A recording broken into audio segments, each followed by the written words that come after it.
The sky over Geneva had turned a sickly violet by the time the first whisper came through my headset. I was hunched over a cluttered desk in the UN's Office for Outer Space Affairs, half-finished coffee gone cold beside a stack of treaties that smelled faintly of dust and old paper. My title, Senior Legal Advisor for Extraterrestrial Engagement, sounded grandiose on paper, but in reality I spent most of my days parsing clauses that no one expected to ever be invoked. The Varkari had changed that. They arrived not with lasers or thunderous roars but with a silence that pressed against the eardrums like a vacuum. Three immense bioluminescent hulls drifted into the stratosphere, their surfaces rippling with colors that shifted faster than any eye could follow. No weapons fired, no ships screamed past. Instead, a low-frequency pulse began to bleed into every radio, every satellite, every fiber optic line on the planet. It was not a signal meant for our ears. It was a language of pheromones and pressure waves, a tongue the Varkari used to share thoughts as effortlessly as we breathe. I had been called in because of my work on the Accord of Sentient Worlds, a millennia-old pact the Varkari themselves had helped draft, a document buried in the archives of the Galactic Council that stipulated any claim of dominion over a sentient species must first be submitted to the Council for adjudication. The Varkari, proud of their ancient legalism, had never imagined a species as primitive, as humanity would even know the Accord existed, let alone invoke it.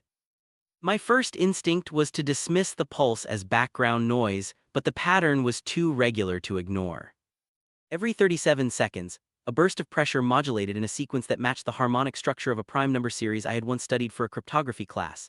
I pulled up the spectrogram on my screen, traced the spikes, and realized the aliens were not just broadcasting, they were counting down. I contacted the Joint Operations Center, voice steady despite the thrumming in my chest.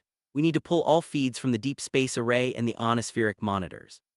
Something's off, the technician on the other end hesitated. Ma'am, the arrays are picking up nothing but static. The Varkari aren't transmitting in any band we monitor. They're not using our bands, I replied, feeling the weight of the words settle like a stone. They're using a modulation that couples with Earth's magnetic field. It's a resonance. Look at the Schumann oscillations. There was a pause, then a crackle of static as the tech scrambled to reconfigure. When the data stream finally appeared, the pattern was unmistakable, a series of peaks and troughs that mirrored the countdown sequence I had spotted earlier. The Varkari were timing something, perhaps the moment their gravitational tethers would lock onto Earth's crust, preparing to draw the planet into their orbit. My mind raced. If they were preparing a physical maneuver, we had minutes, maybe hours, before the tethers engaged. Direct confrontation was out of the question. Their ships dwarfed our entire nuclear arsenal, and any attempt to strike would likely trigger a defensive response we could not survive. I needed a weapon they could not anticipate, a lever forged not from steel but from law and psychology. I opened the Accord of Sentient Worlds on my secure terminal, scrolling through the archaic dialectic until I found Article 7, Section 3. Any claimant seeking to enforce territorial dominance must first submit a formal petition of claim to the Galactic Council, accompanied by evidence of mutual benefit and a proposed remedy for non-compliance. Until such petition is adjudicated, the claimant shall refrain from coercive action. The Varkari, in their arrogance, had skipped this step. They assumed their technological supremacy rendered the Accord irrelevant, a relic of a bygone era. But the Accord was binding. It had been ratified by the Council, and the Varkari themselves were signatories. Their fleet hovered in our atmosphere, yet they had not filed the petition. That was a breach. I drafted a terse communiqué using the legal formalism the Varkari would recognize, a notice of violation, citing the exact article, demanding they cease all coercive actions and submit to Council review within 24 standard hours. I attached a copy of the Accord, annotated with the relevant clauses, and sent it through the deepest back channel we possessed, a quantum-encrypted line that piggybacked on the very resonance the Varkari were using to communicate. If they could hear our pressure waves, they could hear this. I hit send and leaned back, heart pounding. The room seemed to hold its breath. For a long moment nothing changed. The violet light outside deepened, the alien hulls pulsing slower as if listening. Then a shift. The pressure wave pattern stuttered, faltering for a fraction of a second before resuming, now interspersed with an irregular spike, a discordant note that did not belong to the original sequence. Someone somewhere aboard those massive hulls had received the message, and they were confused. I opened a secure line to the Secretary General's office. Ma'am, I think we've bought ourselves some time. The Varkari are paused, they're processing the notice. The voice on the other end was tight. How sure are you? Not sure at all, I admitted, but they have a legalistic culture. Their hierarchy is built around reciprocal obligations and honor debts. If we can frame this as a procedural misstep, we might force them into a bureaucratic loop they cannot ignore without losing face. There was a hesitation, then a sigh. Do what you can, keep me updated. I turned back to the screen, watching the alien hull's pulse in a new rhythm, one that now wavered between the original countdown and an erratic, almost hesitant beat. The Varkari were thinking, weighing, perhaps consulting their own counsel. In that suspended moment, I felt the first flicker of something dangerous and exhilarating. The realization that the most formidable armada in the galaxy could be stalled not by weapons, but by a piece of paper and the stubborn insistence that even conquerors must answer to the rules they themselves had written. Outside, the violet light held, waiting. Inside, I leaned forward, fingers poised over the keyboard, ready to draft the next move.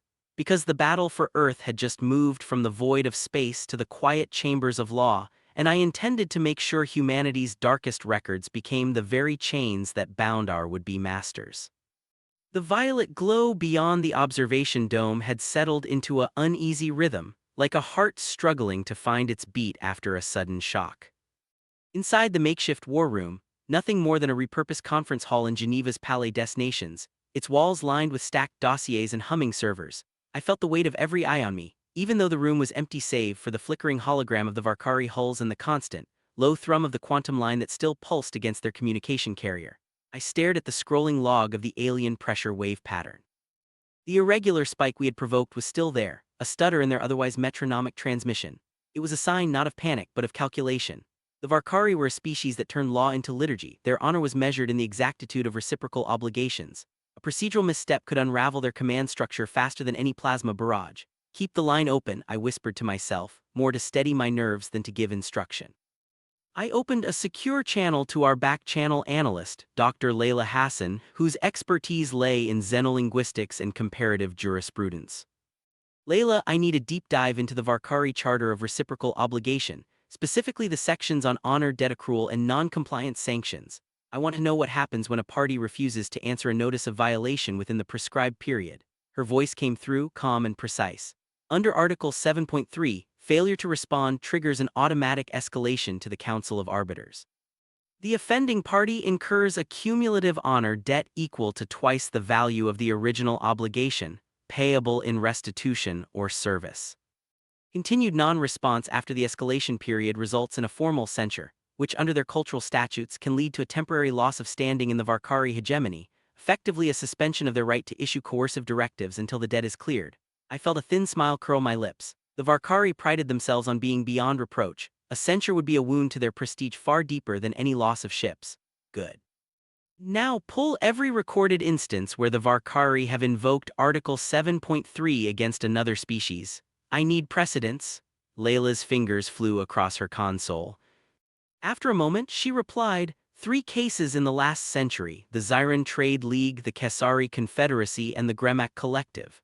In each, the Varkari issued a notice of violation, the recipient failed to respond within 24 hours, and the Varkari proceeded to claim honor debt. The Zyran and Kesari both conceded tribute payments. The Gremak, however, launched a counterclaim alleging that the Varkari had themselves violated Article 4, prohibition of unjust coercion by imposing excessive demands. The council ruled in favor of the Gremak, reducing the Varkari's honor debt by 60% and issuing a formal apology. I leaned forward, eyes narrowing. So they can be held accountable for their own coercive actions if we can prove a violation of Article 4.1. That's our opening. I opened a new document and began to draft a counter notice, not as a plea but as a meticulously filed objection. I laid out the facts with the detachment of a historian and the precision of a lawyer. 1 observation: the Varkari fleet has positioned itself in low Earth orbit, emitting a sustained pressure wave signal intended to coerce planetary compliance, a clear act of intimidation. 2. Relevance: under Article 4.1 of the Varkari Charter, any party shall refrain from employing force or threats of force to compel another sovereign entity to act against its will.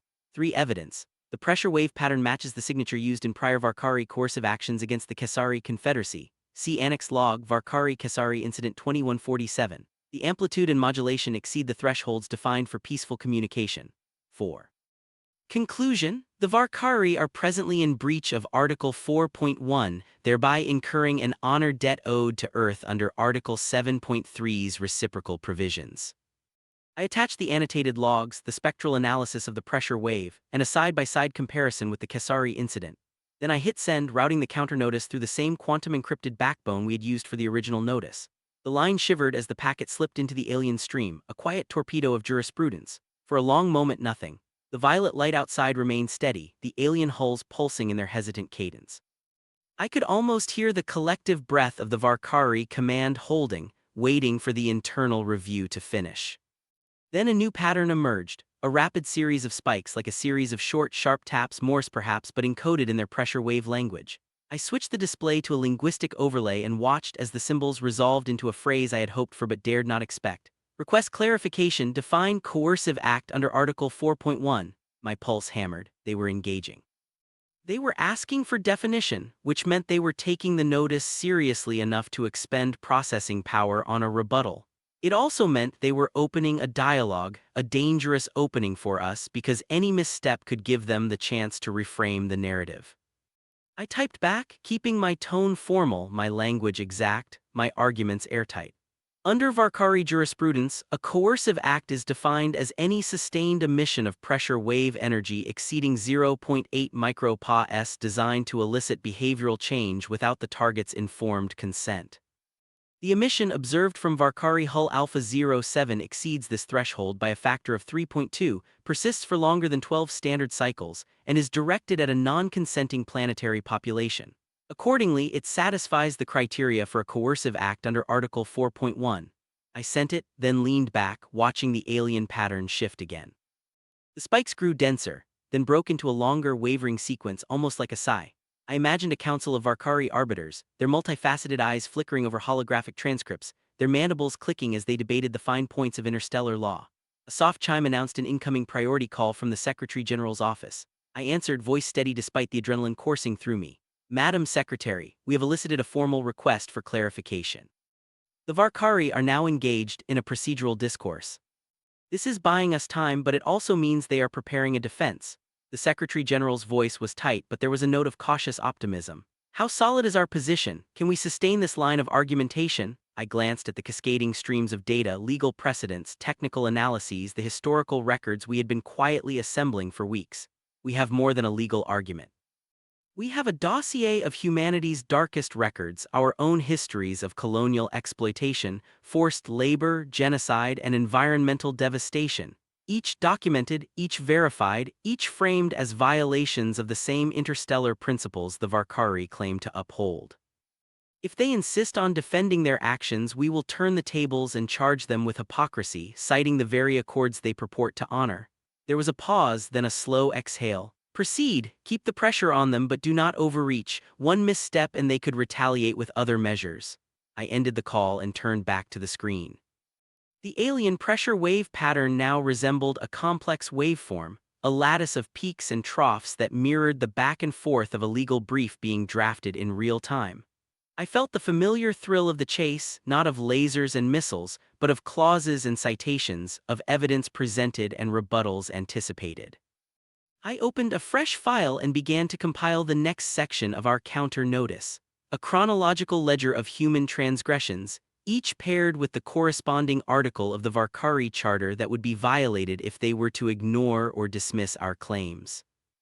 The Atlantic slave trade, the Belgian Congo atrocities, the Nanjing massacre, the Rwandan genocide, the Deepwater Horizon spill, each entry meticulously sourced, each annotated with the exact clauses that spoke to proportionality, restitution, and honor debt. As I worked, the violet light outside seemed to dim ever so slightly, as if the alien hulls were listening, their sensors picking up not just our words but the weight of the histories we were laying bare.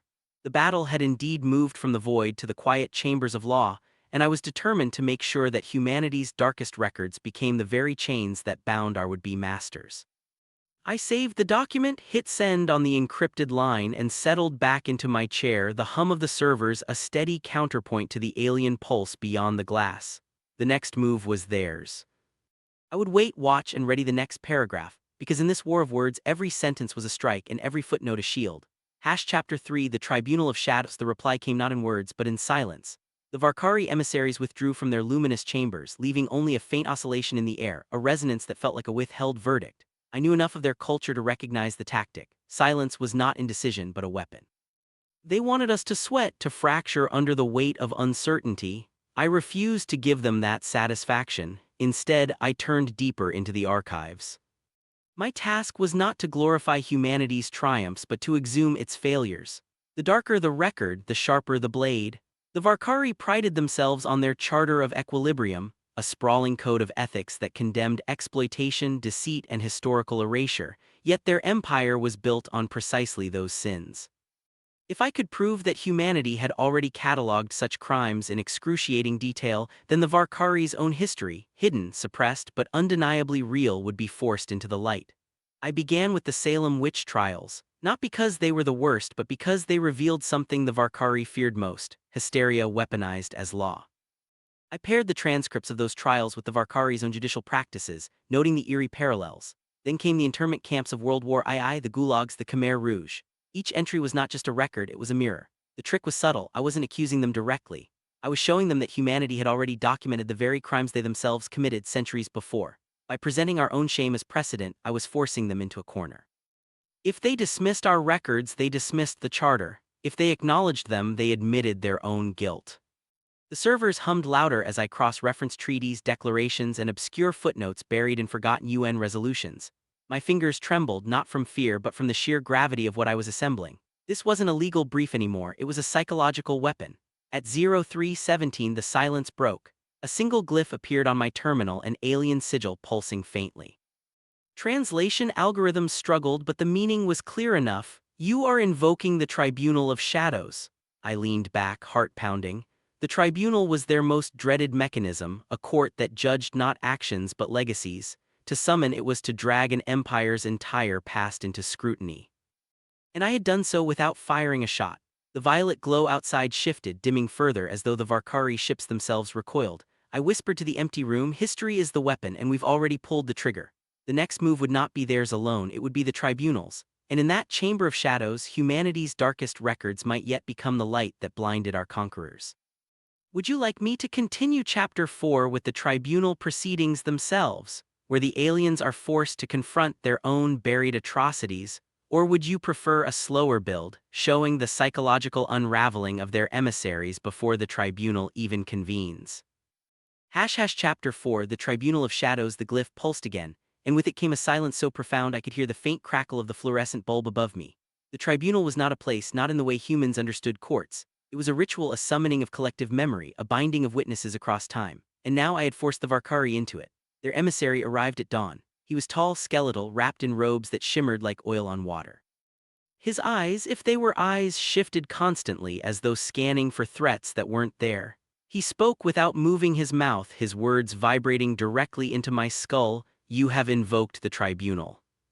You will present your records. I slid the first dossier across the table. Salem, the transcripts of spectral evidence, the madness of crowds, the way law bent under the weight of fear. He flinched, not because of the content but because he recognized the structure. The Varkari had their own version trials where accusations alone condemned entire bloodlines. I didn't need to say it, the mirror was enough. Next came the internment camps.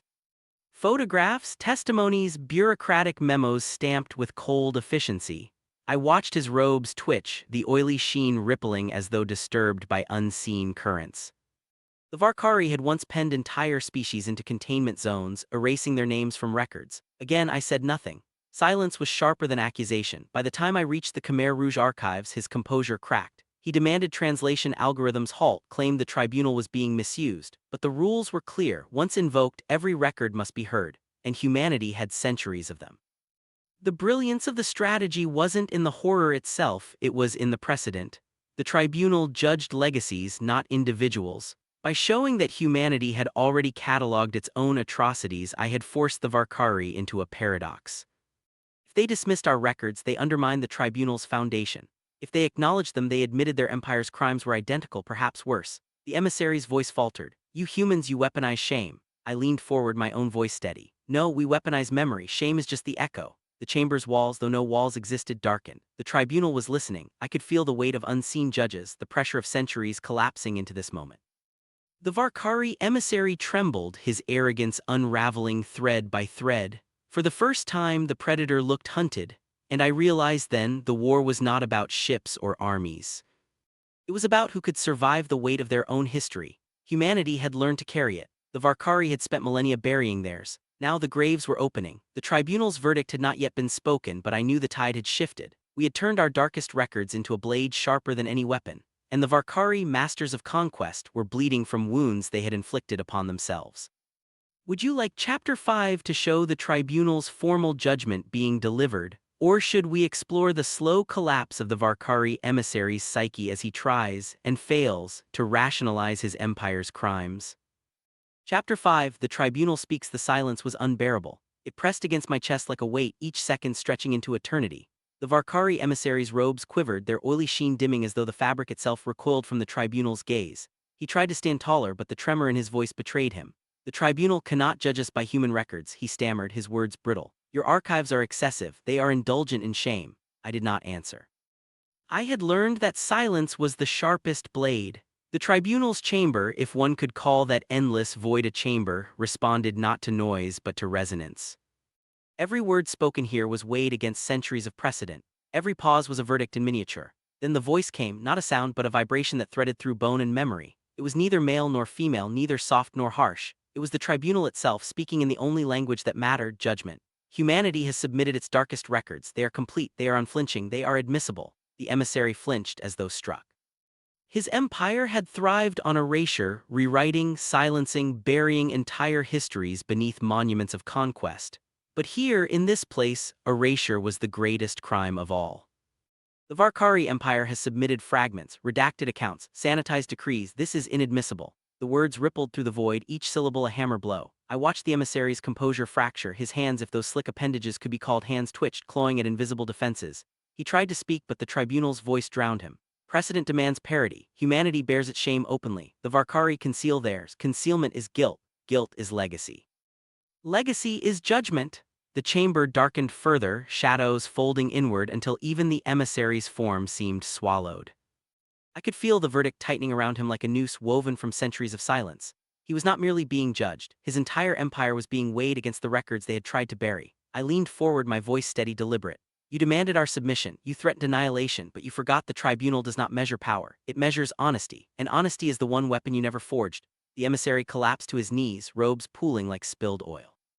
His arrogance was gone, replaced by something rawer, fear, not of humanity but of the tribunal's memory, of the graves his empire had dug and tried to hide.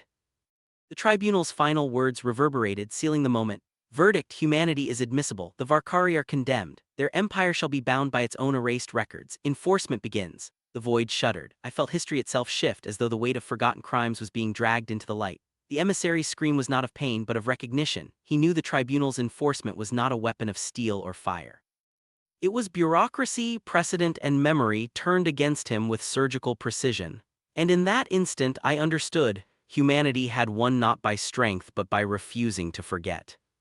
Our darkest records had become the blade that no empire could parry. Would you like Chapter 6 to explore how the tribunal enforces its judgment against the Varkari Empire, through bureaucratic strangulation and legal paradox, or should we follow the human narrator's internal struggle as they realize the cost of wielding humanity's darkest memories as weapons? Chapter 6, The Enforcement. The tribunal's words had not been ceremonial. They were binding law etched into the marrow of civilizations, and now enforcement had begun. I was summoned to observe, not as a warrior, not as a diplomat, but as a custodian of records. My expertise was not in weapons or tactics, but in archives, precedents, and the fragile threads of memory that empires feared more than blades. The Varkari emissary had fled the chamber, but his empire could not flee the tribunal's reach. Enforcement was not a fleet or an army. It was a suffocating bureaucracy, a labyrinth of paradoxes designed to strangle arrogance. The first blow was subtle. Every Varkari decree, every law, every proclamation was now cross-examined against the records they had erased. Where gaps appeared, the tribunal inserted assumptions, and assumptions once codified became binding truth. I watched as the Varkari trade networks collapsed overnight. Their contracts, once airtight, were declared void because the tribunal assumed hidden clauses must exist. Their currency devalued not by economics but by precedent. If they had concealed debts before, then every coin was suspect. The empire's governors screamed for clarity, but clarity was the one commodity the tribunal never granted. Instead, it demanded parity. Humanity had opened its darkest archives, wars, genocides, betrayals, and survived the shame. The Varkari had hidden theirs, so the tribunal filled the silence with guilt. I confess I felt a chill as I watched this unfold. We had weaponized honesty, but honesty was not clean. It was jagged, raw, and merciless. Our own records had been dragged into the light, dissected, displayed.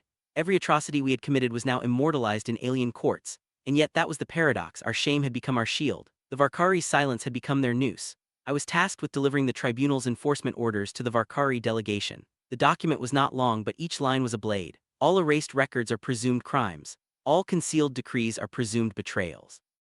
All silences are presumed guilt. The delegation stared at me as I read. Their faces, slick, angular, unreadable, twitched with something I had never seen in them before: helplessness. One of them whispered, "You humans, you bleed openly. We thought it weakness." I folded the parchment, my voice steady. "It is weakness, but weakness admitted becomes strength. Yours concealed becomes extinction." The tribunal's enforcement was not swift. It was slow, deliberate, suffocating. Every day another Varkari institution collapsed under the weight of presumed crimes. Their empire was not destroyed in battle. It was dismantled by paperwork, precedent, and the merciless logic of history.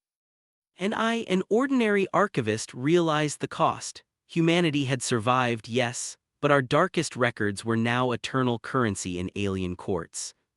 We had won by refusing to forget, but in doing so we had ensured we would never be allowed to forget again. The weapon we had forged was not one we could ever put down.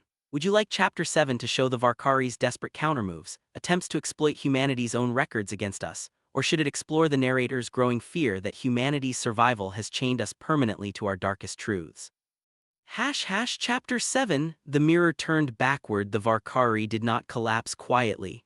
Their desperation was a living thing, clawing at every loophole, every precedent, every shadow of our own history. I remember the first countermove vividly. They brought forth the siege of Nanjing, the gulags, the trail of tears, our darkest stains, and laid them bare in the tribunal chamber. Their voices dripped with venom. "If humanity bleeds openly, then let us bleed them dry." I sat at the long oak table, the parchment of enforcement orders still warm in my hands, and felt the weight of their gambit. They were not wrong. Our archives were a graveyard of horrors. If the tribunal presumed silence was guilt, then surely confession was endless liability. But here was the difference. We had already condemned ourselves. Every atrocity they named had already been carved into our own record, judged by our own historians, debated in our own courts. The tribunal did not see fresh crimes, it saw scars, and scars once acknowledged could not be weaponized twice. Still the Varkari tried. They demanded reparations, demanded parity of punishment. They argued that if their silence was guilt, then our confessions must be perpetual sentences. I answered carefully, each word chosen like a scalpel. "Your empire hides its wounds. Ours are stitched in public. You mistake exposure for weakness, but weakness confessed is already judged. You cannot prosecute what has already been punished." The chamber fell silent. The tribunal's scribes nodded, their quills scratching like knives. The Varkari delegation recoiled, their angular faces tightening as if the air itself had betrayed them. That night I could not sleep. I walked the archives alone, past shelves heavy with blood-soaked histories. For the first time I wondered if survival had chained us forever to these records. We had turned shame into shield, but the shield was heavy and it could never be set down. I pressed my hand against a volume, Cambodia, 1975. The paper was brittle, the ink fading, but the horror was eternal. I whispered to the silence, "We are prisoners of our own honesty." And yet, I knew the truth. The Varkari's countermoves would fail, not because our records were clean, but because they were already poisoned. Poison loses its sting once swallowed. The tribunal had taught us a paradox. Confession was immunity. Silence was death. The Varkari had chosen silence, and I, an archivist, realized the war was no longer about armies or fleets. It was about who could endure the weight of their own past without breaking. Humanity had learned to live with its ghosts. The Varkari had only just met theirs. Would you like Chapter 8 to show the tribunal beginning to fracture under the strain of humanity's endless confessions? Or should it follow the narrator into a clandestine mission where the Varkari attempt to bribe him into falsifying records? Here's Chapter 8, carrying the suspense forward into a clandestine mission where the Varkari attempt to corrupt the narrator. Chapter 8. The Ledger of Shadows. They found me in the archives, as they always did. The Varkari emissary moved like a blade through the silence, his robes whispering against the stone floor. He carried no weapon, only a sealed packet bound in crimson thread. "Archivist," he said, his voice sharp but low, "your tribunal is drowning in its own confessions. You alone hold the quill that can silence it." I did not answer. Silence was my shield. He pressed the packet into my hand anyway. Inside, I glimpsed forged decrees, counterfeit seals, and a ledger rewritten to erase entire massacres from our record. "You will insert these," he continued, "and history will bend. Your tribunal will collapse under contradiction. Humanity will be exposed as liars. And when that happens, your people will beg for our governance." The arrogance was suffocating. They thought corruption was a universal solvent. They did not understand that our archives were not fragile glass but living scars. To falsify them would not erase guilt, it would erase trust. And trust was the only currency we had left. I carried the packet home that night, my hands trembling. Every page was a temptation, a chance to lighten the burden of our shame, to rewrite the past into something survivable. But I knew the truth. If I altered even one line, the tribunal would see not confession but deceit. And deceit was fatal. So I devised a countermeasure. I catalogued the forgeries meticulously, noting every false seal, every fabricated decree. Then I prepared a new volume, The Ledger of Shadows. It documented not our crimes but theirs, their attempt to bribe, to falsify, to corrupt the very foundation of judgment. The next morning I presented it to the tribunal. My voice did not tremble. Here is the record of their silence, I declared. Not silence of omission but silence enforced by deceit. They would rather erase than endure. They would rather bribe than confess. The scribes leaned forward, their quills scratching furiously. The Varkari delegation froze, their angular faces pale with fury. They had expected secrecy. Instead, I had turned their weapon into evidence. The tribunal's chamber grew heavy with realization. Humanity's endless confessions had not fractured the court, it had fortified it. Every scar we bore was now a blade against those who hid theirs. That night I burned the packet of forgeries. The flames licked at the false decrees, curling them into ash. I whispered to the fire, history cannot be bribed, it can only be endured. And in that moment I understood. The war was not about who had sinned more but who could survive the weight of truth without collapsing. The Varkari had tried to buy silence. We had weaponized exposure, and the tribunal had begun to see the difference. Would you like Chapter 9 to escalate into the tribunal formally indicting the Varkari for deceit? Or should it follow the narrator into a dangerous espionage mission where he infiltrates their hidden archives to uncover what they've concealed? Chapter 9, the archive below the tribunal's indictment, was only the beginning. The Varkari delegation stormed from the chamber, their robes snapping like banners of retreat. But arrogance does not die in a single blow, it festers, it plots. I knew they would not accept humiliation without retaliation. That night a courier arrived at my door. No insignia, no words, only a single strip of parchment pressed into my palm. On it a symbol I had studied for years, the sigil of the Varkari's hidden archives, the place where they buried their own history beneath layers of silence. I understood immediately. If the tribunal had seen our scars, they must now see theirs, but the Varkari would never volunteer confession. I would have to steal it. I prepared carefully. Not weapons, those were useless against a species that thrived on intimidation. Instead I carried ink, carbon paper, and a recorder disguised as a prayer charm. My tools were not for combat but for memory. The entrance lay beneath the old aqueducts where the Varkari had demanded extraterritorial rights decades earlier. They claimed it was for water management.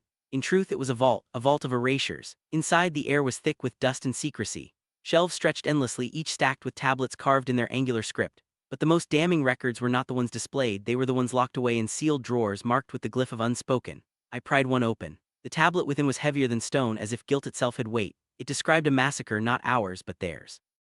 Entire colonies erased, their names forbidden to be spoken. The Varkari had hidden their atrocities not by denial but by ritual silence. I copied every line, my hands shaking.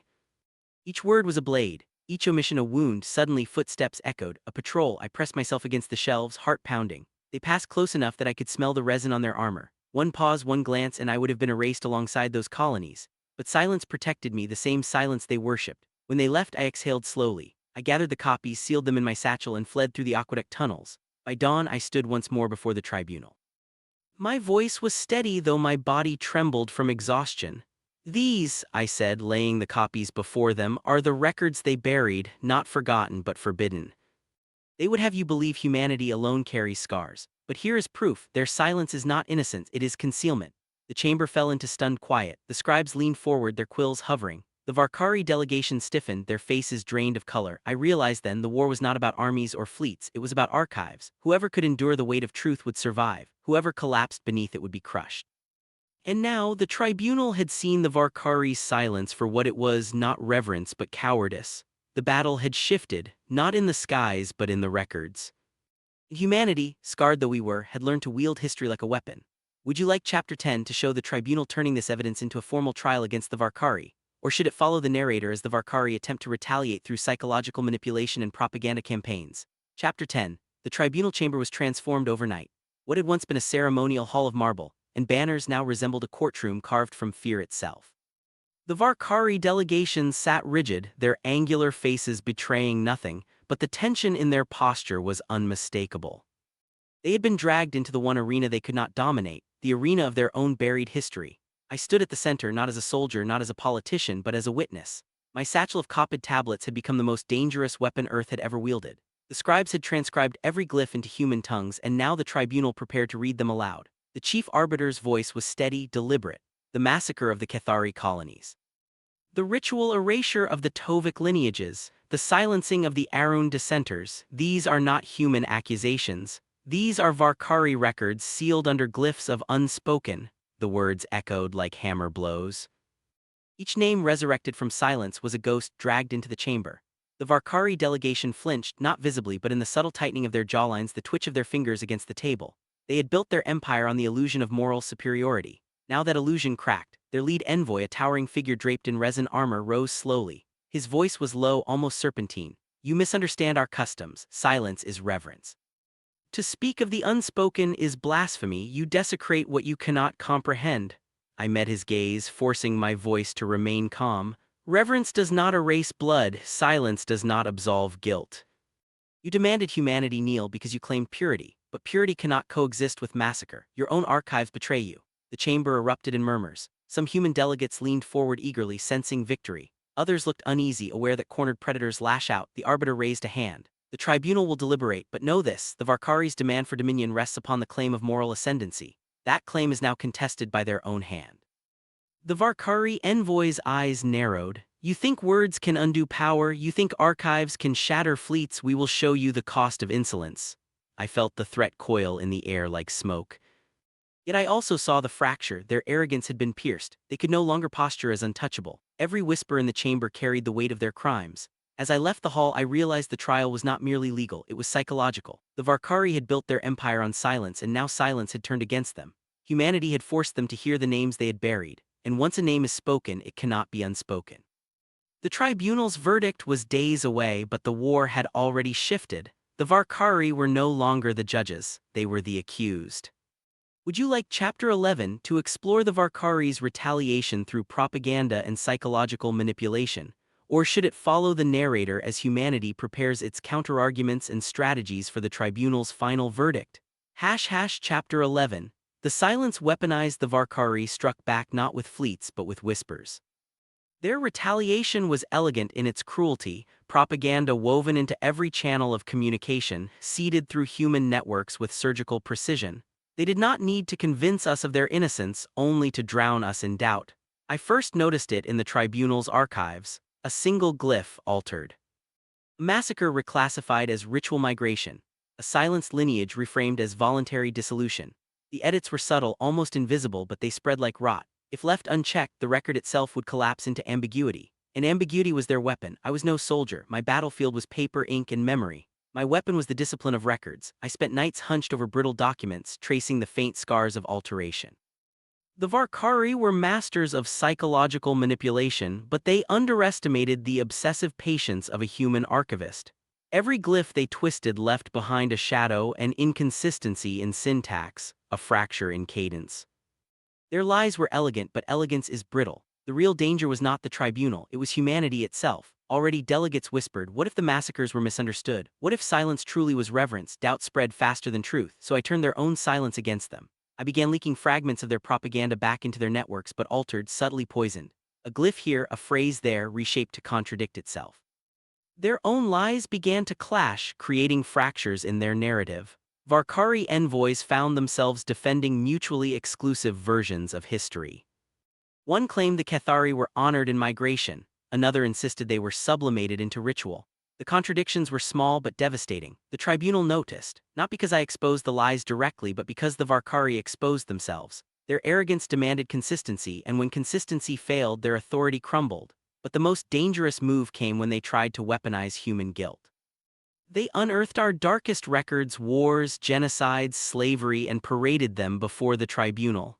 You accuse us of massacre, they hissed, yet your own archives drip with blood. You are no different. I felt the chamber tighten. They had struck at our weakest point, our shame. That was when I revealed the trap. I stood, voice steady. Yes, humanity has committed atrocities, but unlike you, we spoke them aloud. We did not bury them under glyphs of silence. We did not erase them from record. We preserved them so that guilt could become memory and memory could become restraint. You weaponize silence, we weaponize remembrance. The chamber fell into stillness. Even the arbiter leaned forward, eyes sharp. The Varkari had tried to drown us in our own history. Instead, history became our shield. For the first time, I saw fear in their envoys' eyes, not of fleets or weapons, but of words. They had built their empire on silence, and silence had betrayed them. The tribunal's final verdict loomed. Humanity had survived their propaganda strike, but the war of records was not yet won. And I knew, the last chapter would decide whether silence or remembrance ruled the future. Chapter 12, The Verdict of Ink. The tribunal's chamber was a hollowed-out amphitheater of basalt and polished obsidian, its walls etched with the shifting glyphs that the Varkari used to record thought as much as speech. Light filtered through narrow fissures in the ceiling, casting thin bars of silver that moved like the hands of a clock across the floor. The arbiter, tall, faceless, a shifting lattice of crystalline threads hovered above the dais, its presence a low hum that made the air vibrate. Around it, the Varkari envoys stood in rigid rows, their skin a muted violet that seemed to absorb the light, their eyes twin pools of liquid obsidian. I felt the weight of every archive I had ever touched pressing against my sternum. The minutes before the verdict were not filled with shouted accusations or frantic pleas.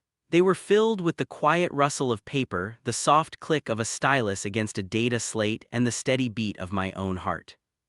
I had spent the last weeks turning the Varkari's own weapons against them, subtle edits to their propaganda, contradictions seeded like poison in a well. But the final blow had to be delivered in the open, where the tribunal could see it, where the Varkari could not deny it without unraveling the very foundation of their empire. When the arbiter's resonance deepened, signaling the start of deliberation, I rose. My voice, though quiet, carried because the chamber itself seemed to lean in to listen. Honored arbiter, esteemed members of the tribunal, I began, the Varkari have presented humanity's darkest chapters as evidence of our moral equivalence. They have shown us the ledgers of war, the tallies of genocide, the registers of slavery, and they have asked us to judge ourselves by the same silent standards they impose on others. A ripple passed through the Varkari ranks. Their envoy, a tall figure whose glyphs flickered like disturbed water, tilted his head, the faintest crack appearing in his otherwise flawless composure. I do not deny those records, I continued. They are real, they are painful, they are ours. But the Varkari have mistaken the existence of a record for the existence of guilt. They have assumed that because we keep these accounts, we are proud of them. In truth, we keep them precisely because we are ashamed of them. We keep them so that the shame can be examined, so that the memory can become a restraint, not a banner. I gestured to the slate in my hand. On its surface floated a series of images, photographs, scanned pages, audio waveforms, each accompanied by a timestamp and a cryptographic seal.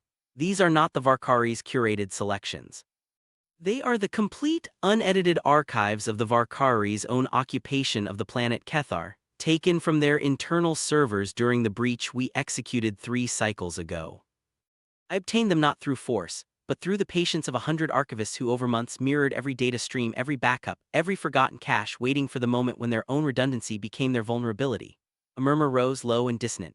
The Varkari envoy's glyphs flared, then stuttered. The arbiter's crystalline lattice flickered, processing the influx of data. I will read only a few lines, I said, my voice steady despite the pounding in my ears. From the Varkari's own internal memo, dated Cycle 7, Sector 9, the Kethari populace exhibits negligible resistance when subjected to sustained auditory deprivation. Recommend escalation to Phase 3 silence induction. I let the words hang. From the same memo, Cycle 8, post-operation assessment indicates a 92% reduction in spontaneous vocalization among Kethari youth. Consider this a successful cultural assimilation. I paused, letting the horror settle. Then I turned to the Varkari envoy, whose eyes had narrowed to slits. You speak of silence as reverence, I said. Yet your own records reveal that you weaponize silence to erase identity, to render a people inert before you even lay a hand upon them. You call it respect, we call it erasure. You have kept these deeds hidden, not because you are proud of them, but because you fear that if they were spoken, the very myth of your superiority would collapse. The arbiter's resonance shifted, a harmonic tremor that seemed to ask a question. I answered it before it could be formed. The Varkari Empire rests on the premise that silence is absolute, that what is unsaid does not exist. Humanity has learned the opposite, that what is spoken, what is recorded, what is remembered cannot be unmade. We have taken your own tools, your glyphs, your data vaults, your reliance on perfect consistency, and we have introduced variance. Not by shouting, but by whispering the opposite to your expectation, by inserting the truth into the places you thought were sealed. A sudden sharp crack echoed through the chamber as one of the Varkari envoy's glyphs shattered, fragmenting into a cascade of meaningless symbols. The arbiter's lattice flared bright, then steadied as if recalibrating. The tribunal, I said, must decide whether to uphold a doctrine that rewards concealment or to adopt a principle that demands accountability. The evidence before you is irrefutable. The Varkari have committed acts of cultural genocide documented in their own archives, concealed behind layers of ritualistic silence. To acquit them on the basis of their own propaganda would be to sanction the very erasure they accuse us of. I stepped back, allowing the silence to settle once more, but this time it was a different silence, one thick with anticipation, weighted by the gravity of choice. The arbiter's resonance deepened, a low chord that seemed to vibrate through the very stone. After a moment that felt like an eternity, it spoke not in words but in a pattern of light that washed over the glyphs on the walls, rewriting them in real time. The new glyphs were simple, stark, a series of interlocking circles, each open, each connected. The verdict: the tribunal finds the Varkari Empire in violation of the Accord of Sentient Memory, Article VII.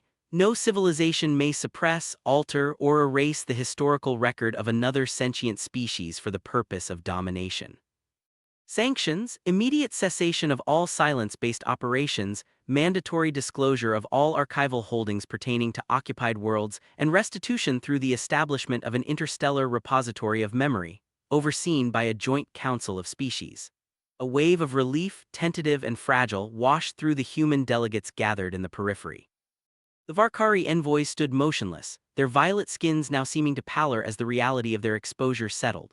Their envoy lowered his head, the glyphs on his forehead dimming to a faint, defeated glow. I felt a strange calm settle over me, not the triumph of a victor but the quiet satisfaction of an archivist who had done what archivists do best: preserved the truth, made it accessible, and let it speak. As the chamber emptied and the arbiter's resonance faded into a soft, lingering hum, I turned to the rows of human scholars, archivists, lawyers, and engineers who had labored in the shadows for months. Their faces were a mixture of exhaustion and exhilaration. "We have won," I whispered, more to myself than to anyone else. "Not with ships or swords, but with ink, with bites, with the stubborn insistence that memory matters." Outside the tribunal's vaulted doors, the Earth's sky was just beginning to blush with the first light of dawn. In that light I saw not the specter of alien fleets, but the endless rows of shelves in our own archives, each volume a testament to our capacity to remember, to question, and ultimately to choose a better future. The war of records was over. The war for remembrance had only just begun.